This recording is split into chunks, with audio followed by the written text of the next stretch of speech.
ಮೊಳಕೆ ಬರಿಸಿದಂತಹ ಮಡಿಕೆ ಕಾಳಿಂದ ನೋಡ್ರಿ ಏನಾದರೂ ಸ್ಪೆಷಲ್ ರೆಸಿಪಿ ಮಾಡಬೇಕು, ಸ್ಪೈಸಿಯಾಗಿ ಚಟ್ಪಟವಾಗಿ ಏನಾದರೂ ಮಾಡಬೇಕು ಅಂದಾಗ ನೋಡ್ರಿ ಈ ರೆಸಿಪಿನ ಟ್ರೈ ಮಾಡಿ ನೋಡ್ರಿ. ತುಂಬ ರುಚಿಯಾಗಿರುತ್ತೆ. ಈ ಸ್ಪ್ರೌಟೆಡ್ ಮಡಿಕೆ ಕಾಳು ನೋಡ್ರಿ ತುಂಬ ಒಳ್ಳೆಯದು ಆರೋಗ್ಯಕ್ಕೆ. ಇದರಲ್ಲಿರುವಂಥ ಎಲ್ಲ ಪ್ರೋಟೀನ್ಸ್, ವಿಟಮಿನ್ಸ್ ನಮ್ಮ ದೇಹಕ್ಕೆ ತುಂಬ ಒಳ್ಳೆಯದು. ಹಾಗಾದರೆ ನೋಡ್ರಿ ಹೇಗೆ ಮಾಡೋದು ಅಂತ ಹೇಳಿ. ಈ ವಿಡಿಯೋ ರೆಸಿಪಿ ನಿಮ್ಗೆ ಇಷ್ಟ ಅನಿಸಿದರೆ ನಮ್ಮ ಚಾನಲ್ಗೆ ಸಬ್ಸ್ಕ್ರೈಬ್ ಮಾಡ್ಕೊಳ್ರಿ, ಬೆಲ್ಲೈಕನನ್ನು ಪ್ರೆಸ್ ಮಾಡಿ ವಿಡಿಯೋನ ಲೈಕ್ಸ್ ಮಾಡಿರಿ. ನಿಮ್ಮ ಒಂದು ಸಬ್ಸ್ಕ್ರೈಬ್ ಮತ್ತು ಲೈಕ್ ನಮಗೆ ಒಳ್ಳೆ ಮೋಟಿವೇಶನ್ ಕೊಟ್ಟಂಗೆ ಆಗುತ್ತೆ ನೋಡಿ. ಹಾಗಾದರೆ ನೋಡ್ರಿ ಹೇಗೆ ಮಾಡೋದು ಅಂತ ಹೇಳಿ. ಕ್ವಿಕ್ಕಾಗಿ ನೀವು ಕೂಡ ಮಾಡ್ಕೊಂಡು ಬನ್ನಿ. ನೋಡಿ, ಇಲ್ಲಿ 1 ಕಪ್ಪಷ್ಟು ನಾನು ಮಡಿಕೆ ಕಾಳನ್ನು ತೊಗೊಂಡಿದ್ದೀನಿ.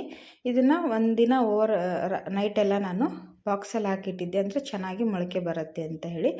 ಅಂದರೆ ಹಗಲಿಯೆಲ್ಲ ನೆನೆಸ್ಬೇಕು, ರಾತ್ರಿ ಇದನ್ನು ಚೆನ್ನಾಗಿ ನೀರು ಬಸ್ತು ಒಂದು ಬಾಕ್ಸಲ್ಲಿ ಹಾಕಿಟ್ರೆ ಈ ಥರ ಮೊಳಕೆ ಬರುತ್ತೆ ನೋಡಿ. ಇದನ್ನು ಈಸಿಯಾಗಿ ನಾವು ಮಾಡ್ಕೋಬೋದು ಮನೆಯಲ್ಲೇ.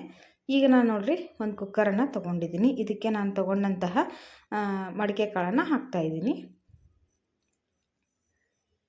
ಮಡಿಕೆ ಕಾಳು ನೋಡ್ರಿ, ಇದು ಕೆಲವೊಂದು ಕಡೆ ಸಿಗುತ್ತೆ, ಕೆಲವೊಂದು ಕಡೆ ಸಿಗಲ್ಲ. ನಮ್ಮ ಉತ್ತರ ಕರ್ನಾಟಕದ ಕಡೆ ಅಂತೂ ಫೇಮಸ್ ನೋಡ್ರಿ ಇದು ಮಡಿಕೆ ಕಾಳು ಅಂತೇಳಿ. ಇದ್ರದ್ದು ಎಲ್ಲ ಪಲ್ಯಗಳು ತುಂಬ ಚೆನ್ನಾಗಿರುತ್ತೆ, ರೊಟ್ಟಿ ಜೊತೆ ಸೂಪರಾಗಿರುತ್ತೆ ಇದು ಪಲ್ಯ ಮಾಡಿದರೆ. ಇದಕ್ಕೆ ಸ್ವಲ್ಪ ಕುದಿಯೋದಕ್ಕೆ ನೀರು ಹಾಕಿದ್ದೀನಿ. ಒಂದು ಚಿಟಿಕೆ ಉಪ್ಪು ಹಾಕ್ರಿ ಟೇಸ್ಟಿಗೆ. ಆಮೇಲೆ ಒಂದು ಅರ್ಧ ಸ್ಪೂನಷ್ಟು ಅರಿಶಿನ ಪುಡಿನ ಹಾಕ್ರಿ.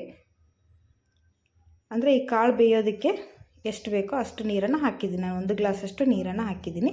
ಇದನ್ನು 2 ವಿಸಿಲ್ ಹಾಕಿಸ್ಕೊಂಬರೋಣ. ಇಲ್ಲಿ ನೋಡ್ರಿ ನಾನು ಒಂದು ಉಳ್ಳಾಗಡ್ಡಿ ಮತ್ತು ಒಂದು ಟೊಮ್ಯಾಟೊನ ತೊಗೊಂಡಿದ್ದೀನಿ. ಈ ಈರುಳ್ಳಿನ ಏನು ಮಾಡಬೇಕು, ಕಟ್ ಮಾಡ್ಕೊಂಡು ಬರೋಣ. ಇವಾಗ ಒಂದೇ ಸಾಕು, ಜಾಸ್ತಿ ಏನು ಬೇಡ. ನಿಮಗೆ ಜಾಸ್ತಿ ಬೇಕು ಕ್ವಾಂಟಿಟಿಯಲ್ಲಿ ನೀವು ಮಾಡ್ತಾಯಿದ್ರೆ ಜಾಸ್ತಿನ ತೊಗೊಳ್ರಿ. ಇಲ್ಲಿ ನೋಡ್ರಿ ಇದನ್ನು ಉಳ್ಳಾಗಡ್ಡಿ ಮತ್ತು ಟೊಮ್ಯಾಟೊನ ಈ ಥರ ದಪ್ಪಗೆ ಕಟ್ ಮಾಡ್ಕೊಂಡಿದ್ದೀನಿ. ಯಾಕಂದರೆ ಇದನ್ನು ಫ್ರೈ ಮಾಡೋದಿರುತ್ತೆ ನಾವು, ಹಾಗಾಗಿ ಸ್ವಲ್ಪ ದೊಡ್ಡ ಸೈಜಲ್ಲಿ ಕಟ್ ಮಾಡ್ಕೊಳ್ರಿ. ಈಗ ನೋಡ್ರಿ ವಿಸಿಲ್ ಆಯಿತು ರೆಡಿ. ಈಗ 2 ವಿಸಿಲ್ ಆಯಿತು, ಮೊಳಕೆ ಕಾಳು ಬೆಂದಿರುತ್ತೆ. 2 ವಿಸಿಲ್ ಸಾಕು, ತುಂಬ ಹೊತ್ತು ಬೇಯಿಸೋದೇನು ಬೇಡ. ಇಲ್ಲಿ ನೋಡಿರಿ ತವಾನ ಬಿಸಿ ಮಾಡೋಕ್ಕೆ ಇಟ್ಟಿದ್ದೀನಿ ನಾನು. ಯಾಕಂದರೆ ನಾನು ಹೇಳಿದ್ನಲ್ಲ ಉಳ್ಳಾಗಡ್ಡಿ ಮತ್ತು ಟೊಮ್ಯಾಟೊನ ಫ್ರೈ ಮಾಡ್ಕೋಬೇಕು ಅಂಥೇಳಿ. ಈಗ ತವಾದಲ್ಲಿ ಉಳ್ಳಾಗಡ್ಡಿನ ಹಾಕಿ ಫ್ರೈ ಮಾಡ್ತಾಯಿದ್ದೀನಿ. ನೋಡಿರಿ ಈರುಳ್ಳಿನ ಸ್ವಲ್ಪ ಹೀಗೆ ದಪ್ಪಗೆ ಕಟ್ ಮಾಡ್ಕೊಳ್ರಿ, ಯಾಕಂದರೆ ಚೆನ್ನಾಗಿ ಫ್ರೈ ಆಗುತ್ತೆ. ನೀವು ಸಣ್ಣಗೆ ಕಟ್ ಮಾಡಿಕೊಂಡ್ರೆ ಬೇಗ ಹೊತ್ತೋಗ್ಬಿಡುತ್ತೆ ನೋಡಿ. 1 ಸ್ಪೂನಷ್ಟು ಎಣ್ಣೆ ಹಾಕಿ ಚೆನ್ನಾಗಿ ಇದನ್ನು ಕಲರ್ ಚೇಂಜ್ ಆಗೋವರೆಗೂ ನೋಡಿರಿ ಈ ಥರ ಫ್ರೈ ಮಾಡ್ಕೋಬೇಕು. ಹಸಿ ಬಿಸಿ ಇರಬಾರ್ದು, ಸ್ವಲ್ಪ ಕಲರ್ ಚೇಂಜ್ ಆಗೋವರೆಗೂ ಇದನ್ನು ಫ್ರೈ ಮಾಡ್ಕೊಳ್ರಿ. ಇಲ್ಲಾಂದರೆ ಇದನ್ನು ಗ್ಯಾಸ್ ಮೇಲೆ ಸುಟ್ಟು ಕೂಡ ಮಾಡ್ತಾರೆ, ಅದು ಕೂಡ ಚೆನ್ನಾಗಿರುತ್ತೆ ನೋಡಿರಿ. ಈಗ ಇದನ್ನು ಚೆನ್ನಾಗಿ ಬ್ರೌನ್ ಕಲರ್ ಬರೋವರೆಗೂ ಇದನ್ನು ಫ್ರೈ ಮಾಡ್ಕೊಳ್ರಿ. ಅಂದರೆ ಟೇಸ್ಟು ತುಂಬ ಚೆನ್ನಾಗಿರುತ್ತೆ ಇದು ಮಸಾಲೆಗೆ. ನೋಡಿ 1-2 ನಿಮಿಷ ಇದನ್ನು ಸರಿಯಾಗಿ ಫ್ರೈ ಮಾಡಿಕೊಂಡ್ರೆ ರೆಡಿ ಆಗುತ್ತೆ. ನೋಡಿರಿ ಇಲ್ಲಿ ಚೆನ್ನಾಗಿ ಫ್ರೈ ಆಗಿದೆ. ಈಗ ಇದನ್ನು ಒಂದು ಪ್ಲೇಟಿಗೆ ತೆಗೆದು ಕಂಪ್ಲೀಟಾಗಿ ತಣ್ಣಗಾಗೋಕ್ಕೆ ಬಿಡೋಣ. ನೋಡಿರಿ ಇಷ್ಟಾದರೆ ಸಾಕು, ತುಂಬ ಫ್ರೈ ಆಗೋದು ಬೇಡ. ಜಾಸ್ತಿ ಹೊತ್ತಿದ್ರೆ ಕಹಿ ಅಂಶ ಬರುತ್ತೆ ನೋಡಿರಿ. ಇಷ್ಟು ಕಲರ್ ಚೇಂಜ್ ಆಗೋವರೆಗೂ ಫ್ರೈ ಆದರೆ ಸಾಕು ನೋಡಿ. ಈಗ ಇದನ್ನೆಲ್ಲ ಒಂದು ಪ್ಲೇಟಿಗೆ ತೆಗೆದುಬಿಟ್ಟು ಇದೇ ತವಾಕ್ಕೆ ನಾನು ಟೊಮ್ಯಾಟೋನ ಹಾಕ್ತಾಯಿದ್ದೀನಿ. ಕಟ್ ಮಾಡಿದಂಥ ಟೊಮ್ಯಾಟೊ ಸಹಿತ ನೋಡಿರಿ ಹೀಗೆ ದಪ್ಪನಾಗಿ ಕಟ್ ಮಾಡಿಕೊಡ್ರಿ, ಅಂದರೆ ಫ್ರೈ ಮಾಡೋಕ್ಕೆ ಈಸಿಯಾಗಿರುತ್ತೆ.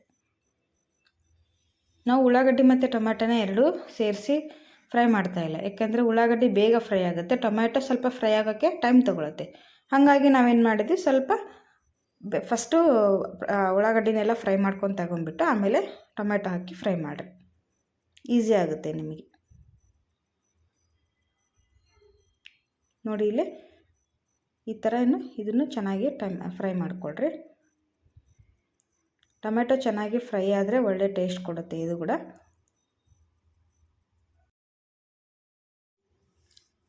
ಈಗ ನೋಡಿ ಚೆನ್ನಾಗಿ ಟೊಮ್ಯಾಟೊ 2 ಕಡೆ ಫ್ರೈ ಆಗಬೇಕು. ಫ್ರೈ ಆದಮೇಲೆ ಇದನ್ನು ಸಹಿತ ತೆಗೆದು ಕಂಪ್ಲೀಟಾಗಿ ತಣ್ಣಗಾಗೋಕ್ಕೆ ಬಿಡೋಣ.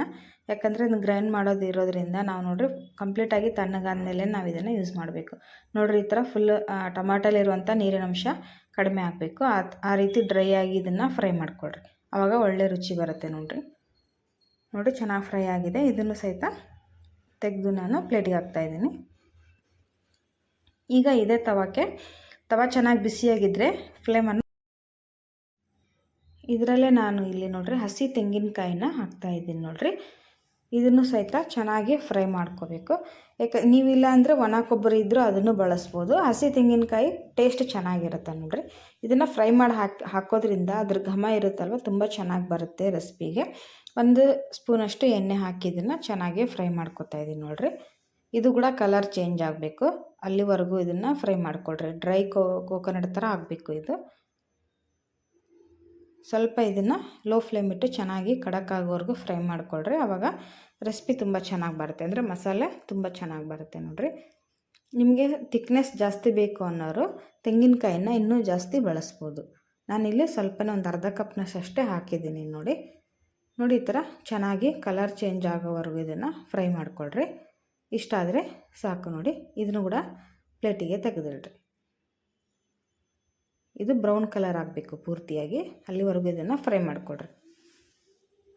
ನೋಡಿ ಈಗ ಚೆನ್ನಾಗಿ ಫ್ರೈ ಆಗಿದೆ. ಇದನ್ನು ತೆಗೆದು ಕಂಪ್ಲೀಟಾಗಿ ತಣ್ಣಗಾಗೋಕ್ಕೆ ಬಿಟ್ಟಿದ್ದೀನಿ. ನಾನಿಲ್ಲಿ ಗರಂ ಮಸಾಲಾನ ಬಳಸ್ತಾ ಇದ್ದೀನಿ, ಮನೆಯಲ್ಲಿರುವಂಥ ಹೋಲ್ ಗರಂ ಮಸಾಲ ನೋಡಿರಿ. ಒಂದು ಅರ್ಧ ಸ್ಪೂನಷ್ಟು ಧನಿಯಾ ಕಾಳು, ಒಂದು 4 ಲವಂಗ, 1 ಏಲಕ್ಕಿ, 1 ಇಂಚಷ್ಟು ಚಕ್ಕೆನ ತೊಗೊಂಡಿದ್ದೀನಿ. ಇಷ್ಟೇ ಸಾಕು ಮಸಾಲಕ್ಕೆ. ನಿಮ್ಮ ಹತ್ರ ಏನು ಸ್ಟಾರ್ ಹೂವದಿದ್ದರೆ ಎಲ್ಲದನ್ನು ಹಾಕ್ಬೋದು, ಜಾಸ್ತಿ ಮಸಾಲ ಏನು ಬೇಡ. ಈ ಸಿಂಪಲ್ ಆಗಿರುವಂತಹ ನೋಡಿರಿ ಒಂದು 4 2 ಅಷ್ಟೇ ತೊಗೊಂಡಿದ್ದೀನಿ. ಇದನ್ನು ನೋಡಿರಿ ಇದೇ ತವಾಕ್ಕೆ ಹಾಕಿ ಇದನ್ನು ಚೆನ್ನಾಗಿ ಫ್ರೈ ಮಾಡಿಕೊಡ್ರಿ. ತವ ಸರಿಯಾಗಿ ಬಿಸಿಯಾಗಿದ್ದರೆ ಫ್ಲೇಮನ್ನು ಆಫ್ ಮಾಡಿ ಇದನ್ನು ಫ್ರೈ ಮಾಡಿಕೊಡ್ರಿ. ಜಾಸ್ತಿ ಫ್ಲೇಮ್ ಇಟ್ಟು ಬೇಯಿಸ್ಬೇಕಾಗಿರೋದೇನಿಲ್ಲ, ಹುರಿಬೇಕಾಗಿರೋದೇನಿಲ್ಲ, ಯಾಕಂದರೆ ಹೊತ್ತೋಗ್ಬಿಡುತ್ತೆ ಅದು.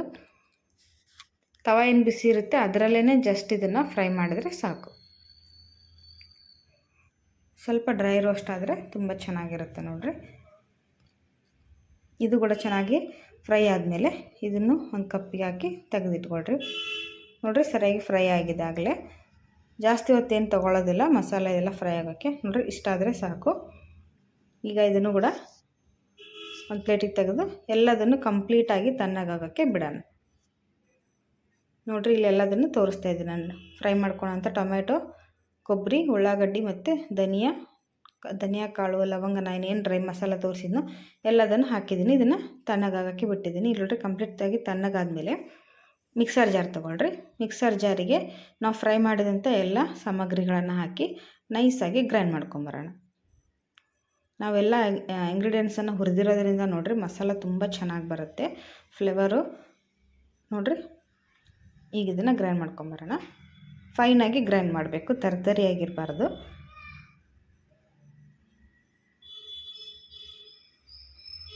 ನೋಡಿ ಇಲ್ಲಿ ಮಸಾಲ ರೆಡಿ ಆಯಿತು. ಈ ಥರ ಫೈನಾಗಿ ಪೇಸ್ಟ್ ಥರ ಇದನ್ನು ಗ್ರೈಂಡ್ ಮಾಡಿ ತೊಗೊಳ್ರಿ. ಇಷ್ಟ ಆದರೆ ಸಾಕು. ಸ್ವಲ್ಪ ನೀರು ಹಾಕಿರಿ. ನೀರು ಹಾಕಿ ಚೆನ್ನಾಗಿ ಇದನ್ನು ಗ್ರೈಂಡ್ ಮಾಡಿಕೊಳ್ರಿ. ನಾನು ಹೇಳ್ದಂಗೆ ನಿಮಗೆ ಜಾಸ್ತಿ ಕ್ವಾಂಟಿಟಿಲಿ ಬೇಕಂದರೆ ನಾನು ತೋರಿಸಿರುವಂಥ ಎಲ್ಲ ಇಂಗ್ರೀಡಿಯೆಂಟ್ಸನ್ನು ಸ್ವಲ್ಪ ಜಾಸ್ತಿ ಡಬಲ್ ಕ್ವಾಂಟಿಟಿಯಲ್ಲಿ ತೊಗೊಳ್ರಿ. ಈಗ ನೋಡಿರಿ ಇಲ್ಲಿ ನಾನು ಕಟ್ ಮಾಡಿದಂಥ 1 ಉಳ್ಳಾಗಡ್ಡಿ ಮತ್ತು 1 ಟೊಮ್ಯಾಟೋನ ತೊಗೊಂಡಿದ್ದೀನಿ. ಇದು ಒಗ್ಗರಣೆಗೆ ಹಾಕೋದಕ್ಕೆ ನಾನು ತೊಗೊಂಡಿದ್ದೀನಿ, ಬಳಸ್ತಾ ಇದ್ದೀನಿ ನೋಡಿರಿ. ಟೊಮೆಟೊ ಮತ್ತು ಉಳ್ಳಾಗಡ್ಡಿನ ಸ್ವಲ್ಪ ಸಣ್ಣಗೆ ಕಟ್ ಮಾಡಿರಿ. ತುಂಬ ದೊಡ್ಡದು ಇರಬಾರ್ದು, ಇದು ಒಗ್ಗರಣೆ ಹಾಕ್ತಾ ಇರೋದ್ರಿಂದ ಸ್ವಲ್ಪ ಸಣ್ಣಗೆ ಕಟ್ ಮಾಡಿರಿ. ಇಲ್ಲಿ ನೋಡಿ 2 ವಿಸಿಲ್ ಆದಂತಹ ಮಡಿಕೆ ಕಾಳನ್ನು ನಾನಿಲ್ಲಿ ತೋರಿಸ್ತಾ ಇದ್ದೀನಿ ಯಾವ ರೀತಿ ಬೆಂದಿದೆ ಅಂಥೇಳಿ. 2 ವಿಸಿಲ್ ಸಾಕು, ತುಂಬ ವಿಸಿಲ್ ಬೇಡ. ಇದು ನೆನೆದಿರೋದ್ರಿಂದ ಜಾಸ್ತಿ ಹೊತ್ತೇನು ತೊಗೊಳ್ಳೋದಿಲ್ಲ ಬೇಯೋದಕ್ಕೆ. ನೋಡಿರಿ ಯಾವ ರೀತಿ ಸಾಫ್ಟಾಗಿರಬೇಕು ಅಂತ ತೋರಿಸ್ತಾ ಇದ್ದೀನಿ ನೋಡಿರಿ. ಕಾಳುಗಳು ಇದನ್ನು ಕೈಯಿಂದ ಹಿಂಗೆ ಪ್ರೆಸ್ ಮಾಡಿ ನೋಡಿರಿ, ಇಷ್ಟು ಸಾಫ್ಟ್ ಆದರೆ ಸಾಕು ನೋಡಿರಿ. ಈಗ ಇದನ್ನು ಸೈಡಿಗೆ ಎತ್ತಿಡೋಣ. ಒಂದು ಕಡಾಯಿನ ಬಿಸಿ ಮಾಡಿಕೊಳ್ರಿ. ಕಡಾಯಿ ಚೆನ್ನಾಗಿ ಬಿಸಿ ಆಗಲಿ. ಇದಕ್ಕೊಂದು 2 ಟೇಬಲ್ ಸ್ಪೂನಷ್ಟು ಎಣ್ಣೆನ ಹಾಕ್ರಿ. ಎಣ್ಣೆ ಚೆನ್ನಾಗಿ ಕಾದ್ಮೇಲೆ ಇದಕ್ಕೆ ನಾವು ಕಟ್ ಮಾಡಿದಂತಹ ಉಳ್ಳಾಗಡ್ಡಿ ಮತ್ತು ಟೊಮೆಟೊನ ಹಾಕೋಣ. ನೋಡಿರಿ ಎಣ್ಣೆ ಚೆನ್ನಾಗಿ ಬಿಸಿಯಾಗಿದೆ. ಫಸ್ಟ್ ನಾನು ಉಳ್ಳಾಗಡ್ಡಿನ ಹಾಕ್ತಾಯಿದ್ದೀನಿ. ಹಾಕಿದ್ದನ್ನು ಚೆನ್ನಾಗಿ ಕಲರ್ ಚೇಂಜ್ ಆಗೋವರೆಗೂ ಇದನ್ನು ಸಹಿತ ಫ್ರೈ ಮಾಡಿಕೊಡ್ರಿ. ಯಾಕಂದರೆ ಉಳ್ಳಾಗಡ್ಡಿ ಹಸಿ ಆಗಿದ್ದರೆ ತಿನ್ನಬೇಕಾದ್ರೆ ಚೆನ್ನಾಗಿರಲ್ಲ ಟೇಸ್ಟು. ಸ್ವಲ್ಪ ಚೆನ್ನಾಗಿ ಇದನ್ನು ಫ್ರೈ ಮಾಡಿಕೊಡ್ರಿ. ನೋಡಿರಿ ಫ್ರೈ ಆಗಿದೆ ಉಳ್ಳಾಗಡ್ಡಿ ಆಲ್ರೆಡಿ. ಇದಕ್ಕೇ ಕಟ್ ಮಾಡಿದಂತಹ ಟೊಮ್ಯಾಟೋನ ಸಹಿತ ಹಾಕ್ರಿ. ಸ್ವಲ್ಪ ನಾನಿಲ್ಲಿ ಕರಿಬೇವು ಸೊಪ್ಪನ್ನು ಹಾಕ್ತಾಯಿದ್ದೀನಿ ನೋಡಿರಿ. ಕರಿಬೇವು ಸೊಪ್ಪು ಸಹಿತ ಫ್ರೆಶ್ ಆಗಿರೋದನ್ನು ಯೂಸ್ ಮಾಡಿರಿ, ತುಂಬ ಚೆನ್ನಾಗಿ ಬರುತ್ತೆ. ಅದರ ಘಮ ನೋಡಿರಿ ಒಗ್ಗರಣೆಗೆ ಹಾಕಿದ ತಕ್ಷಣ ತುಂಬ ಚೆನ್ನಾಗಿ ಬರುತ್ತೆ ನೋಡಿ. ಈಗ ಇದಕ್ಕೆ ಕಟ್ ಮಾಡಿದಂತಹ ಟೊಮ್ಯಾಟೋನ ಸಹಿತ ಹಾಕ್ತಾಯಿದ್ದೀನಿ ನೋಡಿ. ಇದನ್ನು ಚೆನ್ನಾಗಿ ಮಿಕ್ಸ್ ಮಾಡಿಕೊಳ್ರಿ. ಟೊಮ್ಯಾಟೊ ಸರಿಯಾಗಿ ಸಾಫ್ಟಾಗಿ ಫ್ರೈ ಆಗಬೇಕು, ಅಲ್ಲಿವರೆಗೂ ಇದನ್ನು ಲೋ ಫ್ಲೇಮ್ ಇಟ್ಕೊಂಡು ಸ್ವಲ್ಪ ಹೊತ್ತು ಬಿಟ್ಬಿಡಿ, ಚೆನ್ನಾಗಿ ಫ್ರೈ ಆಗಲಿ. ನೋಡಿ ಇಲ್ಲಿ ಸರಿಯಾಗಿ ಫ್ರೈ ಆಗ್ತಿದೆ. ಇದಕ್ಕೆ ಒಂದು ಸ್ವಲ್ಪ ರುಚಿಗೆ ತಕ್ಕಷ್ಟು ಉಪ್ಪನ್ನು ಹಾಕಿ, ನಾವು ಉಪ್ಪನ್ನು ನೋಡಿ ಹಾಕಿರಿ, ಯಾಕಂದರೆ ನಾವು ಕಾಳು ಬೇಯಿಸ್ಬೇಕಾದ್ರೂ ಸಹಿತ ಉಪ್ಪನ್ನು ಹಾಕಿರ್ತೀವಿ. ಇಲ್ಲಿ ಟೊಮೆಟೊ ಸಾಫ್ಟಾಗಿ ಫ್ರೈ ಆಗೋದಕ್ಕಷ್ಟೇ ನೀವು ಉಪ್ಪನ್ನು ಆ್ಯಡ್ ಮಾಡಿರಿ, ಯಾಕಂದರೆ ಉಪ್ಪು ಹಾಕಿಂದ ಬೇಗ ಬೇಯುತ್ತೆ. ಹಾಗಾಗಿ ಸ್ವಲ್ಪ ಇದಕ್ಕೆ ಹಾಕಿ ನೀವು ಇದನ್ನು ಒಂದು 2 ನಿಮಿಷ ಬಿಟ್ಬಿಡಿ, ಚೆನ್ನಾಗಿ ಸಾಫ್ಟ್ ಆಗೋವರೆಗೂ. ನೋಡಿರಿ, ಚೆನ್ನಾಗಿ ಸಾಫ್ಟ್ ಆಗಿದೆ. ಇಲ್ಲಿ ಟೊಮೆಟೊ ಕಾಣಿಸ್ತಾ ಇರ್ಬೋದು ನಿಮಗೆ. ಇಷ್ಟು ಆದರೆ ಸಾಕು ನೋಡಿ. ಇದಕ್ಕೆ ಇವಾಗ 1 ಸ್ಪೂನಷ್ಟು ನಾನು ಶುಂಠಿ ಬೆಳ್ಳುಳ್ಳಿ ಪೇಸ್ಟನ್ನು ಹಾಕ್ತಾಯಿದ್ದೀನಿ. ಇದು ಕೂಡ ಅಷ್ಟೇ ತುಂಬ ಚೆನ್ನಾಗಿ ಫ್ಲೇವರ್ ಕೊಡುತ್ತೆ ನೋಡಿರಿ. ನೀವು ಶುಂಠಿ ಬೆಳ್ಳುಳ್ಳಿ ಪೇಸ್ಟ್ ಇಲ್ಲ ಅನ್ನೋರು ಮಸಾಲೆನ ಗ್ರೈಂಡ್ ಮಾಡಬೇಕಾದ್ರೇ ಬೆಳ್ಳುಳ್ಳಿ ಮತ್ತು ಹಸಿ ಶುಂಠಿನ ಬಳಸಿ ಅದನ್ನು ಗ್ರೈಂಡ್ ಮಾಡ್ಬೋದು ಅದರಲ್ಲೇ. ಇಲ್ಲಾಂದರೆ ಶುಂಠಿ ಬೆಳ್ಳುಳ್ಳಿ ಪೇಸ್ಟ್ ಇದೆ ಅಂದರೆ ಇದನ್ನು ಇನ್ಸ್ಟಂಟಾಗಿ ಈ ಥರ ಯೂಸ್ ಮಾಡಿರಿ, ಚೆನ್ನಾಗಿರುತ್ತೆ. ನಾನಿಲ್ಲಿ ಪೇಸ್ಟ್ ಇರೋದ್ರಿಂದ ನಾನು ಗ್ರೈಂಡ್ ಮಾಡಬೇಕಾದ್ರೆ ಬೆಳ್ಳುಳ್ಳಿ ಮತ್ತು ಶುಂಠಿನ ಹಾಕಿಲ್ಲ. ನೋಡಿರಿ, ಹಸಿ ವಾಸನೆ ಹೋಗೋವರೆಗೂ ಚೆನ್ನಾಗಿ ಇದನ್ನು ಫ್ರೈ ಮಾಡಿಕೊಡ್ರಿ. ಆಮೇಲೆ ನೋಡಿ, ಇದಕ್ಕೆ ಗ್ರೈಂಡ್ ಮಾಡಿದಂಥ ಮಸಾಲಾನ ನಾನಿಲ್ಲಿ ಆ್ಯಡ್ ಮಾಡ್ತಾಯಿದ್ದೀನಿ. ಎಲ್ಲ ಮಸಾಲಾನ ಇದಕ್ಕೆ ಹಾಕಿ ಚೆನ್ನಾಗಿ ಇದನ್ನು ಫ್ರೈ ಮಾಡಿಕೊಡ್ರಿ. ಎಣ್ಣೆಲೇ ಚೆನ್ನಾಗಿ ಸ್ವಲ್ಪ ಹೊತ್ತು ಮಸಾಲ ಫ್ರೈ ಆಗಲಿ, ಆವಾಗ ತುಂಬ ಚೆನ್ನಾಗಿ ಫ್ಲೇವರ್ ಕೊಡುತ್ತೆ ನೋಡಿರಿ. ಟೇಸ್ಟ್ ಇನ್ನೂ ಜಾಸ್ತಿ ಆಗುತ್ತೆ ಇದರದ್ದು. ಈಗ ನೋಡಿ, ಸರಿಯಾಗಿ ಇದನ್ನು ಲೋ ಫ್ಲೇಮ್ ಇಟ್ಟು ಒಂದು 2 ನಿಮಿಷ ಬೇಯಕ್ಕೆ ಬಿಡಿ, ಯಾಕಂದರೆ ತಳ ಹತ್ತೋ ಚಾನ್ಸ್ ಇರುತ್ತೆ. ಹಾಗಾಗಿ ಲೋ ಫ್ಲೇಮ್ ಇಟ್ಟು ಒಂದು 2 ನಿಮಿಷ ಇದನ್ನು ಚೆನ್ನಾಗಿ ಫ್ರೈ ಮಾಡಿಕೊಡ್ರಿ. ನೋಡಿ, ಫ್ರೈ ಆಗಿದೆ. ಇವಾಗ ಇದಕ್ಕೆ ಖಾರದ ಪುಡಿನ ಹಾಕ್ತಾಯಿದ್ದೀನಿ. ನಾನಿಲ್ಲಿ ಅಚ್ಚ ಖಾರದ ಪುಡಿನ ಬಳಸ್ತಾ ಇದ್ದೀನಿ. ನೋಡಿ, 1 ಸ್ಪೂನಷ್ಟು ಖಾರದ ಪುಡಿನ ಹಾಕಿದ್ದೀನಿ. ನಿಮಗೆ ಜಾಸ್ತಿ ಖಾರ ಸ್ಪೈಸಸ್ ಇಷ್ಟಪಡೋರು ಇನ್ನೂ 1 ಸ್ಪೂನನ್ನು ಆ್ಯಡ್ ಮಾಡ್ಬೋದು. ಇದನ್ನು ಈಗ ಚೆನ್ನಾಗಿ ಮಿಕ್ಸ್ ಮಾಡಿಕೊಳ್ರಿ. ನೋಡಿ, ಸರಿಯಾಗಿ ಮಿಕ್ಸ್ ಆಗಿದೆ. ಒಂದು 2 ನಿಮಿಷ ಇದನ್ನು ಕೂಡ ಚೆನ್ನಾಗಿ ಫ್ರೈ ಮಾಡಿಕೊಳ್ರಿ. ಒಂದೊಂದೇ ಹಾಕಿ ಚೆನ್ನಾಗಿ ಫ್ರೈ ಮಾಡ್ಕೊತಾ ಹೋಗ್ರಿ, ಆವಾಗ ಗ್ರೇವಿ ತುಂಬ ಚೆನ್ನಾಗಿ ಬರುತ್ತೆ. ಈಗ ಇದಕ್ಕೆ ಬೇಯಿಸಿದಂತಹ ಮಡಿಕೆ ಕಾಳನ್ನು ಹಾಕ್ತಾಯಿದ್ದೀನಿ. ನೋಡಿ, ಹಾಕಿ ಇದನ್ನು ಚೆನ್ನಾಗಿ ಮಿಕ್ಸ್ ಮಾಡಿಕೊಳ್ರಿ ಒಂದು ಸರಿ. ಕಾಳುಗಳು ಮಸಾಲೆಯಲ್ಲಿ ಸರಿಯಾಗಿ ಮಿಕ್ಸ್ ಆಗಬೇಕು, ಆ ರೀತಿ ಚೆನ್ನಾಗಿ ಇದನ್ನು ಮಿಕ್ಸ್ ಮಾಡಿಕೊಳ್ರಿ. ನೋಡಿ, ನಿಮಗೆ ಇದು ಗಟ್ಟಿ ಅನಿಸಿದರೆ ಸ್ವಲ್ಪ ನೀರು ಆ್ಯಡ್ ಮಾಡಿಕೊಡ್ರಿ. 1 ಗ್ಲಾಸಷ್ಟು ನೀರನ್ನು ಆ್ಯಡ್ ಮಾಡಿಕೊಡ್ರಿ. ನಾನೇನು ಮಿಕ್ಸರ್ ಜಾರು ಗ್ರೈಂಡ್ ಮಾಡಿದ್ವೋ ಅದರಲ್ಲೇ ಸ್ವಲ್ಪ ನೀರು ಹಾಕಿ ಅದನ್ನು ಮಿಕ್ಸ್ ಮಾಡ್ತಾಯಿದ್ದೀನಿ. ನೋಡಿರಿ, ಕನ್ಸಿಸ್ಟೆನ್ಸಿ ನೋಡಿಕೊಂಡು ನೀವು ಇದನ್ನು ನೀರನ್ನು ಆ್ಯಡ್ ಮಾಡಿಕೊಡ್ರಿ. ತುಂಬ ನೀರಾಗಬಾರ್ದು, ತುಂಬ ಗಟ್ಟಿಯಾಗೂ ಇರಬಾರ್ದು, ಈ ರೀತಿ ಇರಬೇಕು. ನೋಡಿ, ಈ ಹದದಲ್ಲಿದ್ದರೆ ಕರೆಕ್ಟಾಗಿ ಪರ್ಫೆಕ್ಟಾಗಿ ಬರುತ್ತೆ ಗ್ರೇವಿ. ನೋಡಿ, ಇಲ್ಲಿ ಕುದೀತಾ ಇದೆ. ಇಲ್ಲಿ ಮೇಲ್ಗಡೆಯಿಂದ ನೋಡಿರಿ ಎಣ್ಣೆ ತೇಲ್ ಬರ್ತಾಯಿದೆ. ಇಷ್ಟು ಬಂದರೆ ಚೆನ್ನಾಗಿ ಬೆಂದಿದೆ ಅಂತ ಅರ್ಥ. ನೋಡಿ, ಗ್ರೇವಿ ಚೆನ್ನಾಗಿ ಬಂದರೆ ನಾವು ಒಗ್ಗರಣೆಗೆ ಹಾಕಿರುವಂಥ ಎಣ್ಣೆ ಮೇಲೆ ತೇಲ್ ಬರುತ್ತೆ, ಆವಾಗ ಪರ್ಫೆಕ್ಟಾಗಿ ರೆಡಿಯಾಗಿದೆ ಅಂತ. ನೋಡಿರಿ, ಈ ಥರ ಮಡಿಕೆ ಕಟ್ಟಿದ ಮೊಳಕೆ ಕಾಳಿಂದ ನೋಡಿರಿ ತುಂಬ ಚೆನ್ನಾಗಿ ಇರುವಂತಹ ಗ್ರೇವಿ ಮಸಾಲ ಕರಿ ರೆಡಿ ಆಯಿತು. ಇದನ್ನು ನೀವು ರೈಸ್ ಜೊತೆ ಆದರೂ ತಿನ್ಬೋದು, ಚಪಾತಿ ಪರೋಟ ಜೊತೆನೂ ತಿನ್ಬೋದು, ಇಲ್ಲಾಂದರೆ ಮನೇಲಿ ಬ್ರೆಡ್ ಇದ್ದರೆ ಬ್ರೆಡ್ಡಿಂದ ನೀವು ತಿನ್ಬೋದು. ನೋಡಿರಿ, ಒಳ್ಳೆ ರುಚಿ ಕೊಡುವಂತಹ ರೆಸಿಪಿ ಇದು. ಈಗ ನೋಡಿರಿ, ಬಾಯ್ಲ್ ಆಗ್ತಿರ್ಬೇಕಾದ್ರೆ ಸ್ವಲ್ಪ ನಾನು ಹಸಿ ಕೊತ್ತಂಬರಿನ ಬಳಸ್ತಾ ಇದ್ದೀನಿ. ಲಾಸ್ಟಲ್ಲಿ ಹಾಕಿ ಇದನ್ನು ಚೆನ್ನಾಗಿ ಮತ್ತೆ ಒಂದು 2 ನಿಮಿಷ ಕುದಿಸಿದ್ರೆ ಸಾಕು. ನೋಡಿರಿ, ಕಾಳು ಆಲ್ರೆಡಿ ಬೆಂದಿರುತ್ತೆ, ಜಾಸ್ತಿ ಹೊತ್ತು ಬೇಯಿಸೋ ಅವಶ್ಯಕತೆ ಇಲ್ಲ,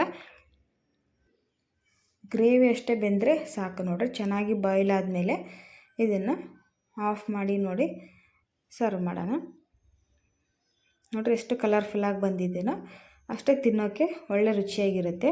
ನಮ್ಮ ಜೋಳದ ರೊಟ್ಟಿ ಜೊತೆ, ಖಡಕ್ ರೊಟ್ಟಿ ಜೊತೆ ಸೂಪರ್ ಆದಂಥ ಕಾಂಬಿನೇಷನ್ ನೋಡ್ರಿ. ಇದು ಭಾರಿ ಅಂದರೆ ಭಾರಿ ಟೇಸ್ಟ್ ಇರುತ್ತೆ. ಖಡಕ್ ರೊಟ್ಟಿ ಜೊತೆ ಅಥವಾ ಜೋಳದ ರೊಟ್ಟಿ ಚಪಾತಿ ಜೊತೆನೂ ತಿನ್ಬೋದು, ಸೂಪರಾಗಿರುತ್ತೆ. ಈ ಥರ ಒಂದು ಸರಿ ಮಸಾಲ ಕರಿನ ಟ್ರೈ ಮಾಡಿ ನೋಡಿರಿ, ಖಂಡಿತ ಎಲ್ಲರೂ ಇಷ್ಟಪಡ್ತಾರೆ. ರೈಸ್ಗೂ ಚಪಾತಿಗೂ ಎಲ್ಲದಕ್ಕೂ ಒಂದೇ ರೆಡಿ ಆಗುತ್ತೆ. ನೋಡಿ, ಇದನ್ನು ನಾನಿವತ್ತಿಲ್ಲಿ ಬ್ರೆಡ್ ಜೊತೆ ಸರ್ವ್ ಮಾಡ್ತಾಯಿದ್ದೀನಿ. ಹಾಗಾಗಿ ನೋಡಿರಿ, ನಾನು ಬ್ರೆಡ್ಡನ್ನು ತೊಗೊಂಡಿದ್ದೀನಿ. ನಾನು ಇದನ್ನು ಹಾಗೆ ಯೂಸ್ ಮಾಡ್ತಾಯಿಲ್ಲ, ಸ್ವಲ್ಪ ಬ್ರೆಡ್ಡನ್ನು ಫ್ರೈ ಮಾಡಿ ಯೂಸ್ ಮಾಡ್ತಾಯಿದ್ದೀನಿ. ನೋಡಿರಿ, ನಾನಿಲ್ಲಿ ಇದಕ್ಕೆ ಸ್ಲೈಸ್ ಬ್ರೆಡ್ಡನ್ನು ತೊಗೊಂಡಿದ್ದೀನಿ. ನೀವು ಬಣ್ಣಿದ್ರೆ ಬಣ್ಣಾದರೂ ಯೂಸ್ ಮಾಡ್ಬೋದು. ಇದನ್ನು ತವಾದಲ್ಲಿ ಸ್ವಲ್ಪ ಹಾಕಿ ರೋಸ್ಟ್ ಮಾಡೋಣ, ಯಾಕಂದರೆ ರೋಸ್ಟ್ ಮಾಡಿದ್ರೆ ಅದ್ರ ಜೊತೆ ತಿನ್ನೋಕ್ಕೆ ತುಂಬ ಚೆನ್ನಾಗಿರುತ್ತೆ, ಬೆಸ್ಟ್ ಕಾಂಬಿನೇಷನ್ನು.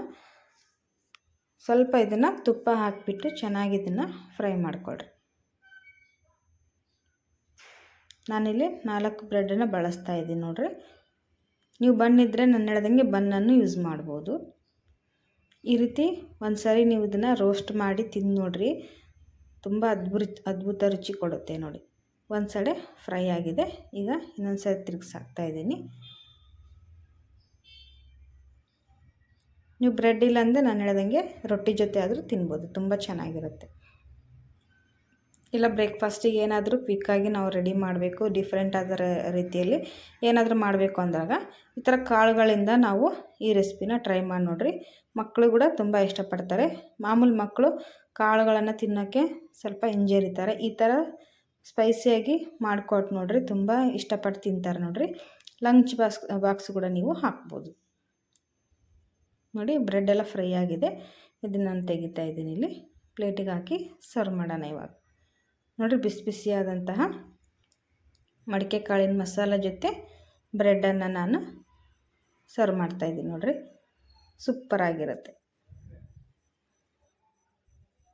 ಇದನ್ನು ಸರ್ವ್ ಮಾಡೋ ರೀತಿಯಲ್ಲಿ ಇದ್ರ ಮೇಲೆ ಇನ್ನೂ ಒಂದು 2 ಇಂಗ್ರೀಡಿಯೆಂಟ್ಸನ್ನು ನಾನು ಹಾಕ್ತಾಯಿದ್ದೀನಿ ನೋಡಿರಿ.